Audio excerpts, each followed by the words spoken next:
ఎప్పుడు సేమ్ వడ తింటుంటే బోర్ కొడుతుందండి. అందుకే ఈసారి స్వీట్ కార్న్‌తో వడ ట్రై చేశాను. చాలా బావుంది టేస్ట్. అందుకే రెసిపీని షేర్ చేస్తున్నాను. దీనికోసం 2 కప్స్ స్వీట్ కార్న్ అయితే మిక్సీ జార్‌లోకి యాడ్ చేసుకోవాలి.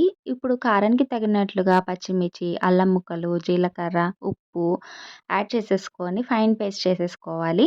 వాటర్ ఏమి యాడ్ చేయాల్సిన అవసరం లేదు. ఎందుకంటే స్వీట్ కార్న్‌లో ఆల్రెడీ వాటర్ కంటెంట్ ఉంటది కాబట్టి.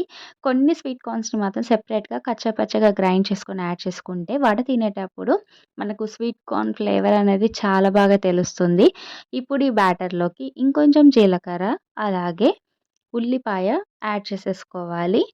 ఇప్పుడు ఇందులోకి కొత్తిమీర, కరివేపాకు, పుదీనా తరుక్కొని వేసుకోవాలి. పుదీనా ఆప్షనల్ మాత్రమే. బట్ ఉంటే మాత్రం వేసుకోండి. టేస్ట్ అండ్ ఫ్లేవర్ అయితే చాలా బావుంటది. ఇప్పుడు వడ షేప్‌లోకి రావడం కోసం నేనైతే కొంచెం బియ్యపిండి అండ్ అలాగే శనగపిండి యాడ్ చేసుకున్నాను. మీ క్వాంటిటీకి తగినట్లుగా యాడ్ చేసుకోండి. నాకైతే పావు కప్పు వరకు పడింది శనగపిండి, బియ్యపిండి. ఇంకేముంది, డీప్ ఫ్రైకి ఆయిల్ పెట్టుకొని వడలు చేసుకొని డీప్ ఫ్రై చేసుకుంటే మన స్వీట్ కార్న్ వడ అయితే రెడీ అయిపోతుంది. కొన్నైతే హోల్స్ పెట్టాను. కొన్నైతే నార్మల్‌గానే ప్రెస్ చేశాను. ఇంతకీ మీరు గారెల్లోకి చిల్లు పెడతారా లేదా? Do comment. ఓకేనా?